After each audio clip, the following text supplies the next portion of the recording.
All right, welcome to another episode of Warrior versus Zombie. And I've got another amazing guest here for you. And I'll introduce Jeff Klein here in a second. But first, I want to remind you of what Warrior versus Zombie is all about. Success is a journey, it's not a destination. As warriors, we all have a history of ups and downs, wins and losses that are all part of making us who we are up to this point, provide a foundation for our path forward. We all battle our inner zombie as well as those zombies in our world. And in each episode, I interview a warrior or is an aspiring leader from all walks of life, entrepreneurs, artists, health practitioners, business owners, speakers, authors, you name it. Any inspired leader that has a story to tell. These warriors have a cause, they have vision, they have value that goes generations into the future. And today's guest is no exception. Jeff Klein is a true warrior. He's an entrepreneur, an author, a podcaster, and a coach. His 35-year warrior journey began with successful careers in advertising, marketing, and production. He has represented the Texas Rangers Baseball Club and Dallas Stars hockey production teams, the studios at Las Colinas, and the Texas Association of Media Motion Professionals. In 2006, Jeff founded the speakercoop.com and has attracted and served over 6,000 members to this cooperative business community of people who speak for business and as a profession. He's an author of 30 Seconds to Success, Generating Referrals with Your Elevator, and the upcoming Speaking as a Business Strategy, 9 Laws to Business Speaking Success. Jeff continues to speak to trade associations, sales organizations, national conventions, and business groups. Jeff, welcome to Warrior versus Zombie. How are you doing today, brother? I'm great, Dave. Thank you so much. I'm glad to be here. I've been excited that you've been doing this show, and I'm thrilled to finally be on. Well, I probably should have got you on sooner because we've been down the road a little bit, but episode 59, I've been told a few times that I'm getting better at this. I don't know if that's true or they're just being nice, but some of my early guests said, "Can you do me again? Because I like the way you're doing. I like the way you're doing it now a lot better than when we were my episode." And I said, "Well, yeah, I'm hopefully I'm learning a little bit as we go, so it's kind of fun." So we're in the same geographic area, so I don't have to ask you, how's the world in your neck of the woods? I mean, yeah. But so everything's going good in your world? Yeah, just working to stay warm. I created my workspace next to the window because I love natural light. And of course, now that it's in the 20s, I got to wear a jacket to sit at my desk. Yeah, people outside of Dallas can't hardly relate. I'm going, yeah, I'm cold. And, I lived in Michigan for 18 years and people in other parts of the country. And I said, a couple of days ago, it was 75. And I'm going, yeah, it's 75 and sunny. And, I'm kind of hot. And then now today we wake up, right, and it's 21 degrees and we're going, okay. Yeah. So that's people say, "Oh, cry me a river," because it's still going to be reasonably sunny and yes. so on. So yeah. And the car's warm and the apartment's warm and the stores are warm. So but I grew up, I was a kid in upstate New York, so I learned all about shoveling snow and all that good stuff, and I learned I don't like it. Yeah, I often tell people that one of the happiest moments of my life was when I got to sell my 4-cycle snowblower and my snow shovel to move to Texas, and swore I would never, ever own another one in my life. Now, I tell people never say never, because sometimes, I think, God has a sense of humor and he might, say, "Well, let me show you what you think about never." But yeah, I have no intention of going back, and I don't mind looking at snow, and I don't like visiting it if that is in the cards. But yeah, having to shovel it to go to work. I mean, I've had to shovel, snow out from in front of my garage door just so it would open, and then shovel the whole driveway. And then have a snowplow come through and plow it right back in. So then I had to, in my suit, go out and clear the driveway enough to where I could get my car out. Yeah, I don't want to do that again. That's not my idea I'm with you. of an ideal day. So you and I are on the same page with that. Well, let's do this. It's been a fun check-in for a minute, and what I want to do is take a quick break, and then when we get back, you have a pretty interesting and fascinating story as a warrior, and I want to hear how you got from where you started to where you are today. So let's take a quick break, hear a little of Ricky Jean Wright, and It's Not the Get There, and we'll be right back with Jeff Klein and Warrior versus Zombie.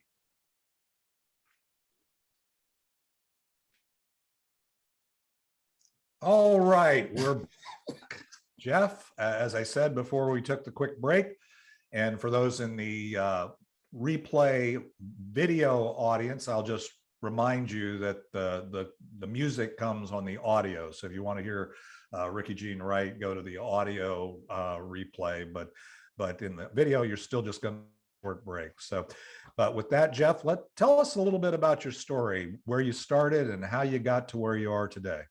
I will say you do want to hear Ricky Jean Wright, just as a plug for him. You know, I tell people, Dave, that my story is a series of fortunate accidents. Some of it was intentionally engineered, but the last 20 so years of my life were those things, convergence, you know, and synchronicity and all those fun words, because I came out of college work in the movie business. It's what I wanted to do, and had my degree was in theater, so I came to work on movies and TV shows right here in the Dallas market and around Texas. And I did that for a while. I did that for 15 years, worked my way up, did movies, did commercials, did lots of corporate videos, did a few big feature films, a couple of TV series. And then it was time to have something more steady, as it were, because that was all self-employed stuff, contractors. And when you weren't working, you had to, or even when you were working on getting the next job. So I was an entrepreneur, but I didn't really know it as a subcontractor. And even then I started doing a few things where I was networking, but I didn't know that that's what it was doing. You know, the job I got when I moved back to Dallas halfway through college came because I networked with somebody who introduced me to somebody, and I got the job and at Radio Shack as a sales guy. And so those were the things that later on, when I found out when I started teaching business networking, I had stories from before I knew I was doing it. I had a couple of employee jobs, the Motion Media Professionals Association, the studios in Las Colinas, the Dallas Stars and Texas Rangers.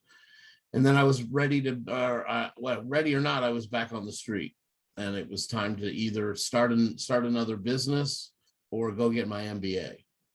Those were my two choices that I evaluated, and I decided to start a business. And I started Klein Creative Advertising in 2001. And I set out to make TV commercials and corporate videos because that was my background. And I created an ad agency instead of a production company because I wanted to work directly with the client. I didn't want to work for the ad agencies. I'd already done that and been there and done that. I wanted to do the creative piece.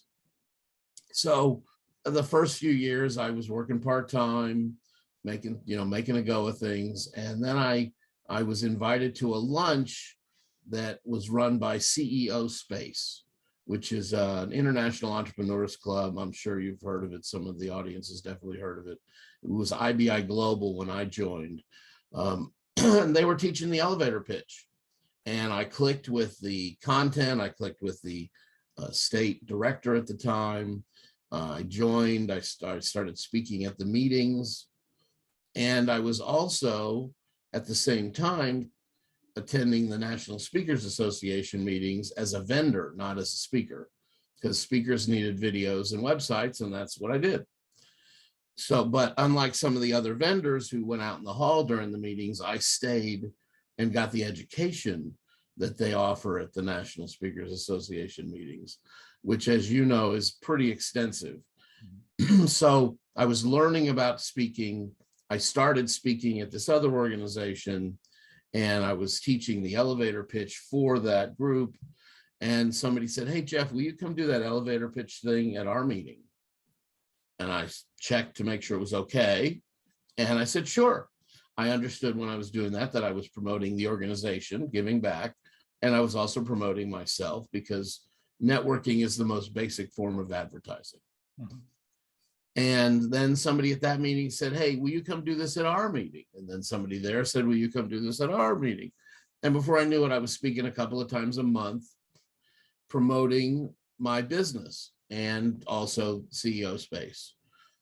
And things started evolving, and I wound up talking to some folks about how to get in front of more audiences. There were 5 of us. We were all speaking in various ways and in various places.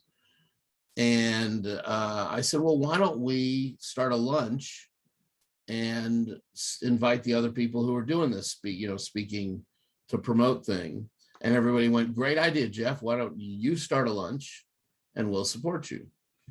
And as you know, that's one way for ideas to die.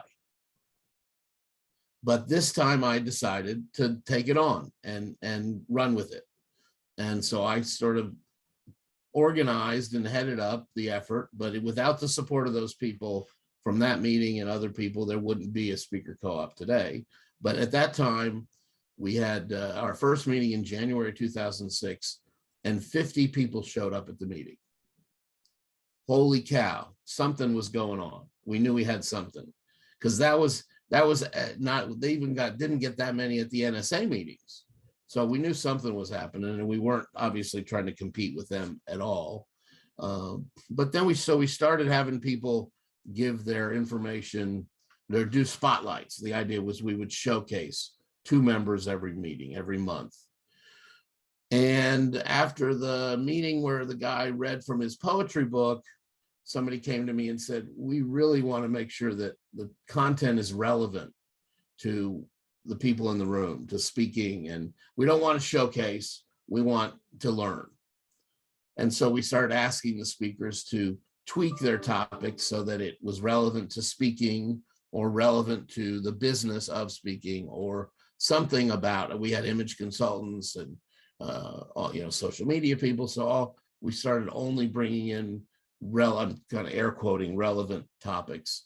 Mm-hmm. And then along the way, I was building a curriculum as I was speaking of how to be successful speaking to get clients.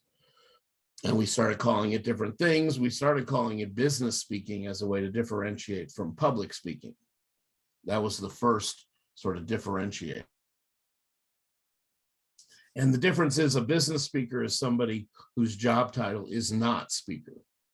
It's a coach, it's a consultant, an architect, a lawyer, and they may have speaker on their business card as the second or third thing, but they're never going to stop being a coach, a consultant, an architect, or an attorney.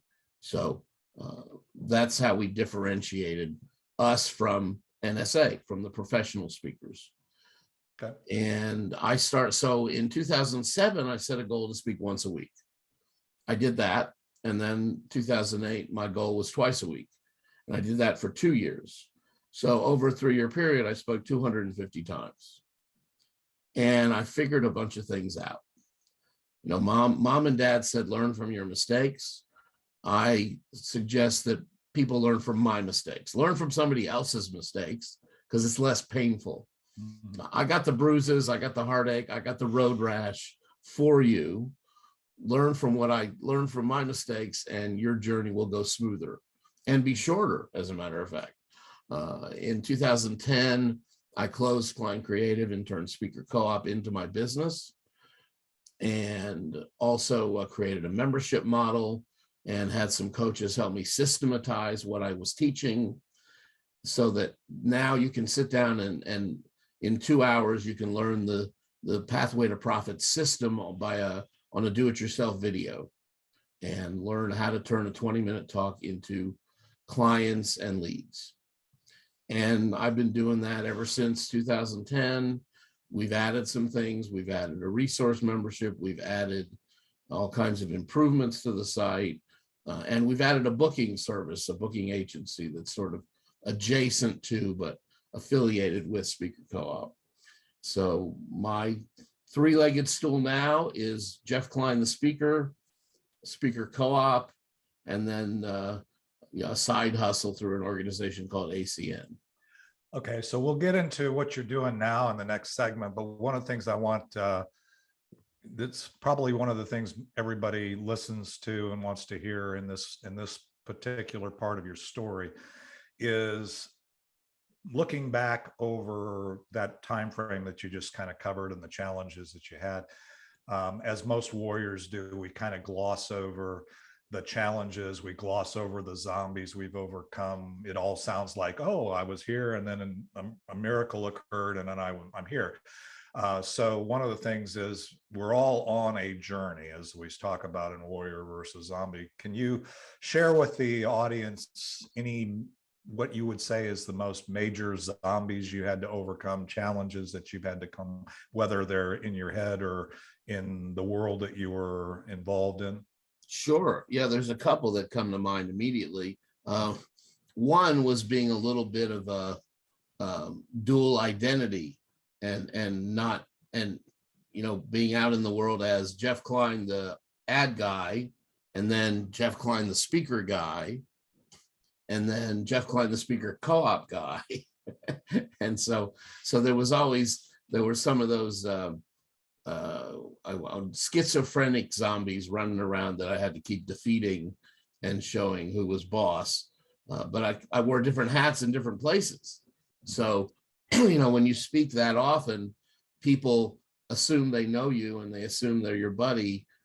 And what they're telling other people about you may not be what you want them to tell other people about you is most important. So that was a big one. Another one was that we were meeting every third Friday for Speaker Co-op for 16 years now. And now it's on Zoom, and we even expanded down into Houston, but we had people were paying to be on the website, as that was the income. And then people were attending the meeting as a way to get educated and learn about being on the website. But some of the people thought the membership was the meeting, and some of the people thought the membership was the website. So somebody would say, well, I'm sorry, I can't come to the meetings anymore, so I'm not going to renew my membership.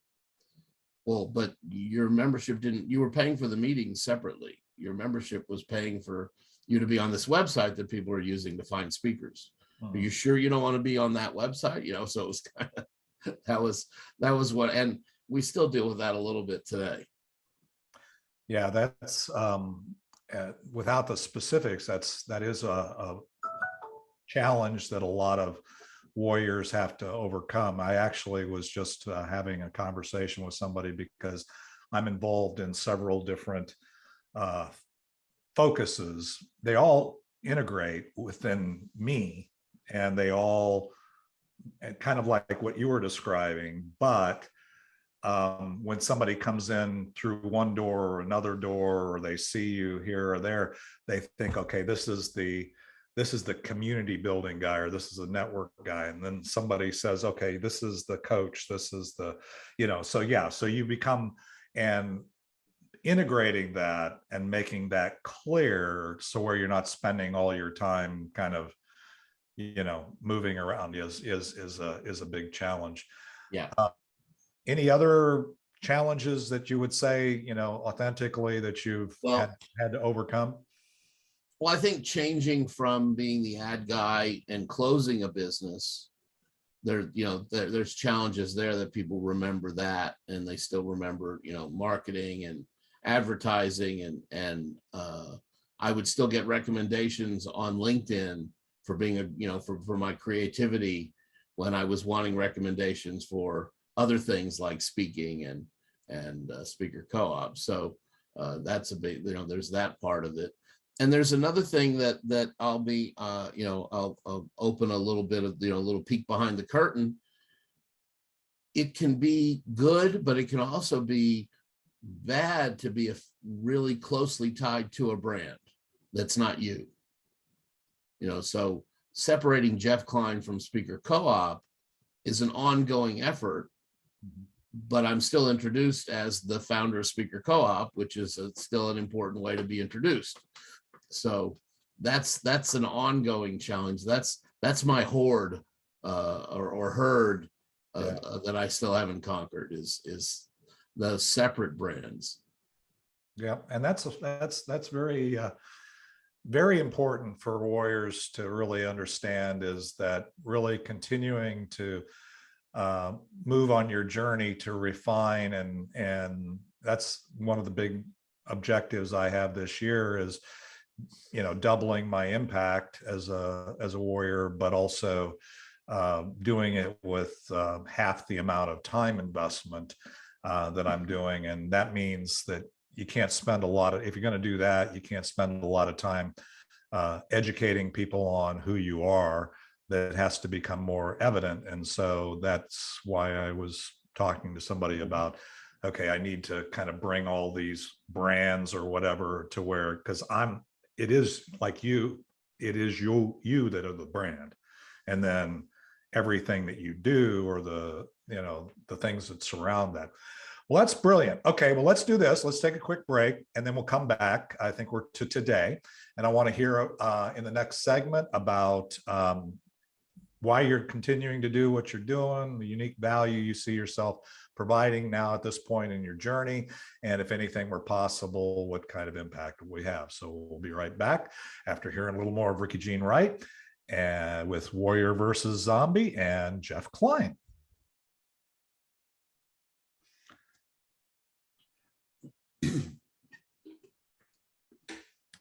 All right, we are back, and we're in the third segment here. And Jeff, as I said, I want to, before we took a break, is tell me a little bit about why you're doing what you're doing today and the value, and if anything were possible, what kind of impact would you have?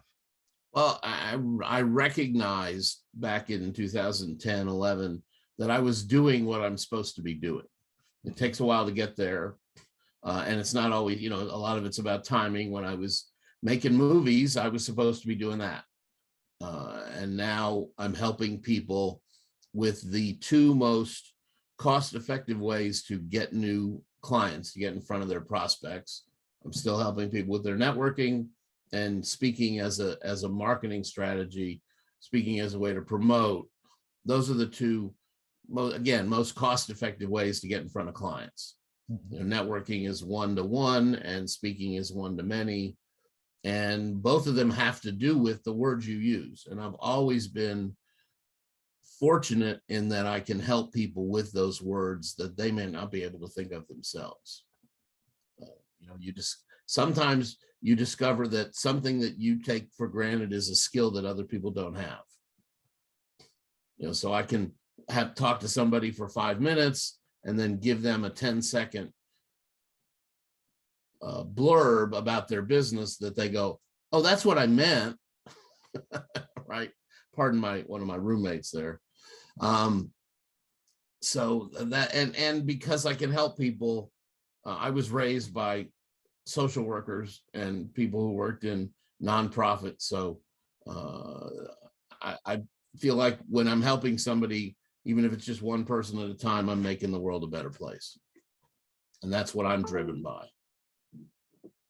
So when you think about, so your value being, the journey that you've been on, the things that you've learned, the ability to, and I would say this is true from knowing you, is the ability to kind of condense down a message into something, a soundbite or whatever that somebody could gets the point across. That's the power of your 30 seconds and some of the other things that I think is a challenge for everybody. And you've kind of navigated that challenge along your journey here. Let me ask you this. Are you looking to impact millions? What's your, or just, I mean, one at a time, or what's your, what, if anything were possible, and by the way, I believe everything is possible. So if anything were possible, what kind of impact would you want to have at the end of the day? Yeah, the truth is, we know people who said, I'm going to impact 1 million people, I'm going to impact 10 million, and they've thought of it in those kind of numbers. The terminology I've thought of is that I want to be recognized as a leader in speaking for business. So and I'd like, I'd like for Speaker Co-op to be used in the same sentence as Toastmasters and National Speakers Association. Okay. So you see that being the vision. Well, that's great. Well, let's do this. We're going to take another quick break, and we're going to come back. Time flies, like as we said, years go by so fast, is a common human complaint. That's a lyric in the song. So this time is getting away from us, but I want to come back to what I call the land to plane segment. And when we come back, I want to hear what you'd like us to take away and how do we stay in touch. So let's take another quick break. We'll hear a little bit more of Ricky Jean Wright and It's Not the Getting There. And we'll be back with Jeff Klein and Warrior versus Zombie.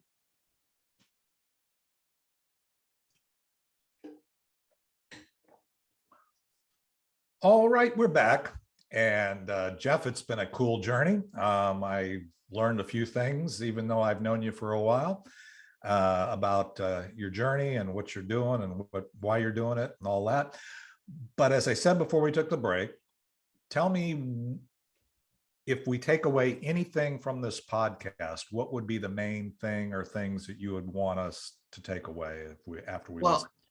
One of the things that has come up a lot lately in the work that I've been doing with business people is that perfect is the enemy of great. People spend way too much time getting ready and planning, and they never get to the point where they're actually implementing and executing what they should be doing. So I'm gonna fall back on the Nike theme and just do it. Okay. It's time to get out there, whether it's go do a networking thing that you're too shy to do, get on a Zoom event that you've been putting it off, go speak somewhere, tell you're an expert. Everybody who's listening to this is an expert at something. If you need some help figuring it out, I'm glad to help, but get out there and do it and quit planning. Well, that's a big, that's brilliant. And it's really very true. The reason why this podcast exists is because I finally quit talking about I should do it and just did it. And anybody listening to Warrior versus Zombie and go back to episode 1 and then compare it to this episode would probably go, wow, well, that's a lot. It looks a lot better today than it did there. Not that every episode I learned something, every person. And it's the same thing with speaking. And I agree with you that getting out there, staying in motion, it's hard to steer a parked car. So you really have to be in motion to where even if you have to take a U-turn, it's better than as I always say, you said, perfection is the obstacle to greatness, but I would say it's even the obstacle to progress, because we basically sit there and spin on a head of a pin and don't ever get moving. So that is a brilliant and very important message that as warriors we need to continue to remember, is it's a journey every day, as the song says, and that we have to continue to move forward and learn from. The other thing you said in your story, which I guess it kind of dovetails into this, is not only learn from your mistakes along the road, but learn from the people that you encounter. So there's people like Jeff, like you, that can help with that whole concept of getting your message out, speaking, elevating, as I say, your networking to a level where you can serve a much broader audience than just the couple people or a few people that you meet in a networking meeting. So, well, anything else that we should take away? Well, I have my own podcast that we're recording episodes now, and we'll be launching the Behind the Lectern podcast in a couple of weeks. That's where we're talking to speakers about their speaking journey, not more narrowed down than the warrior journey, but how they got to speaking and how speaking's working for them. And that'll be in a few. I've got 4 of them recorded. I want to get more recorded before we launch, but that's progressing. I'm pretty excited about that, and just getting out there and doing summits and doing conferences and speaking at all the virtual places. There are no borders on my business, as I know there's none on yours. So we're working with people all over North America right now, and we've got we've launched some lifetime memberships in Speaker Co-op after 16 years. So we're excited about those, and onward. So how do we specifically, how do we stay in touch with you, Jeff? I know speakercoop.com, and then obviously anybody on the Be Connected platform can find you on this platform and connect with you. I highly recommend that, by the way. Anybody watching this in the Be Connected community, reach out to Jeff. There's a number of people in this relatively new community that do speak for, from the stage or from whatever, and also have books and things. So strongly encourage you to reach out to Jeff. How else specifically, how do we stay in touch? Well, my email is, if you're watching the video, my email is on the screen, jeff@speakercoop.com. But also I've got a free offer for those of you who want to learn more about the speaking thing. And that's, if you go to speakercoop.com/education, every month we renew some of that content. So there's some interesting things to learn there about speaking for business. And I'll make sure that link is at my Be Connected profile, as well as a way to get some free networking education if you're looking for that instead of the speaking. Yeah. And by the way, for those listening to this podcast, we also did a show that's on the YouTube channel and also in the Be Connected platform with Jeff a few weeks back, a mastermind on speaking as a business strategy, which I would encourage you to also follow up and find. And I will also post in the show information here, links that you've given me before to get people to that. So, well, that's beautiful. Thank you, Jeff. I really, really appreciate you sharing with your warrior audience. You're definitely a warrior that we should all get to know. And so I would encourage everybody to do that. All I want to say is we'll be back next Thursday. You'll find this, regardless of where you're listening to this, or if you're watching the live replay, you'll find us on all podcasting platforms. So pick the one you like, and we'll be back next week at 11 Central with another episode. Melody Owen actually is going to be our guest, and she'll be back next Thursday on Warrior versus Zombie. Let's hear the final outro of Ricky Jean Wright, and we'll see you next week. Thank you, David. Thank you, Jeff.